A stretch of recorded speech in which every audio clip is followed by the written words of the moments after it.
Chers amis, bonjour, Mzat Hashem, Nassé, Nassé, Abuchol, Nassé, Yadenu.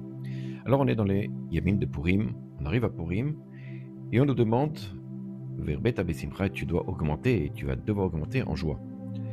La question est de savoir comment augmenter de la même façon que c'est difficile de dire, tu vas devoir pleurer, tu vas devoir te réjouir. Ce sont des commandements qui jouent sur le sentiment de l'homme. Et nous devons accélérer, augmenter, diminuer ce qui est au plus profond de nous. Comment je peux me réjouir lorsqu'il y a des malheurs autour de moi, lorsqu'il y a des difficultés financières, lorsqu'il y a un problème de shalom bayit, lorsqu'il y a toutes sortes de problèmes. Et pourtant la Torah me dit, je dois me réjouir. Dans les Télim, Kouf s'écrit comme ça, Vivdu et Hashem besimcha. On doit faire la vodat Hashem besimcha. Si on veut vraiment faire la vodat Hashem, elle ne peut se faire que besimcha. La question est, évidemment, comment faire cette avoda, comment faire ce travail, ce service divin, avec joie, lorsque l'on est, que ce soit dans le particulier, que ce soit le peuple lui-même, il est touché dans sa chair, il est touché avec des difficultés, peu importe. Comment peut-il travailler et faire cette avodat Hashem besimcha? Alors c'est ce qu'on va essayer de comprendre, et on va essayer de donner un exemple. En fait, si vous voulez, on peut donner cet exemple suivant. Ce que je dois savoir et comprendre, c'est le seul dénominateur commun chez tous les bénis Israël, c'est qu'une personne, elle vit, elle est heureuse si elle a la joie. Qu'il soit Sfarad, Ashkenaz. Vous savez qu'il y a ce qu'on appelle la Sarah Sfirot, les 10 midot d'Akadosh Baruch Hu, les 10 vertus d'Akadosh Baruch Hu. Il y en a deux qui s'appellent le Chesed et la Gvura, deux entités différentes. Le Chesed, évidemment, c'est tout ce qui est la bienfaisance d'Akadosh Baruch Hu envers les choses, envers le peuple, envers le monde. Et la Gvura, c'est, on va dire comme ça, c'est d'une main dure, Akadosh Baruch Hu, il s'occupe du monde. La Gvura, il faut bien comprendre que la Gvura, si vous calculez en valeur numérique, elle fait combien? Elle fait 216. Et 216, en fait, c'est 3 fois 72. Et 72, c'est la valeur de Chesed.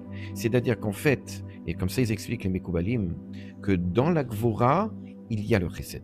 Dans la dureté, dans la main stricte, le jugement strict, il y a le Chesed, la bonté. En fait, ce qu'on peut expliquer, c'est que, imaginez qu'un père, il doit faire opérer son fils. Alors évidemment, lorsqu'il est dans la salle d'opération, plus c'est difficile et plus il y a un amour du père vis-à-vis de son fils en tant que protecteur pour que tout puisse bien se passer. On peut le représenter ainsi par rapport au Am Israël Akadosh Baruch Hu. Akadosh Baruch Hu nous met dans une sorte de salle d'opération pour qu'on puisse sortir, metoukan, réparer bien. C'est une midat hadin, c'est une midat de gvura, de justice stricte, c'est dur, mais de l'autre côté, on sait qu'à travers ça, il y a ce qu'on appelle le chesed, le plus grand chesed qu'il y a à ce moment-là. Vous savez que il y a une histoire terrifiante, très dure, qui est racontée dans la Torah. Je pense que c'est l'histoire la plus difficile dans laquelle chaque année, on est suspendu, chaque Shabbat, en train de regarder qu'est-ce qui va se passer.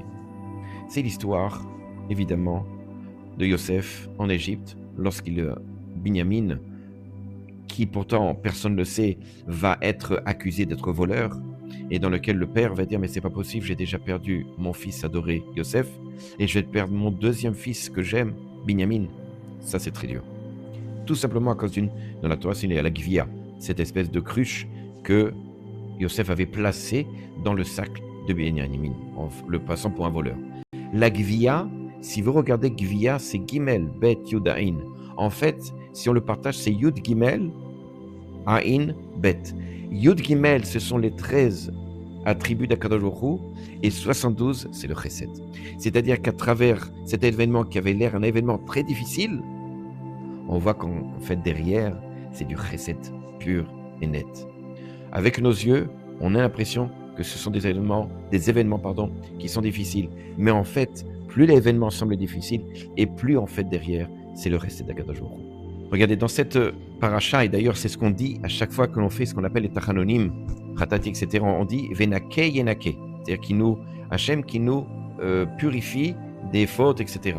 Venake Yenake. si on enlève les mots Kufnun des deux mots Nake et Nake, Kufnun, Kufnun, il reste quoi? Il reste le nom d'Hachem, le nom Yudke Vavke. C'est comme ça, il dit, le Rav Assad, qui était l'un des élèves, des grands élèves du Khatam Sofer, qui dit que le fait est, c'est lorsque l'on voit Kufnun, Kufnun, c'est quoi? C'est le Kankan. C'est Altistaskel Bad Kankan. Ne regarde pas la cruche, ce qui est extérieur, mais regarde que lorsqu'on enlève la cruche, ce qui est à l'intérieur, c'est quoi? C'est le nom divin.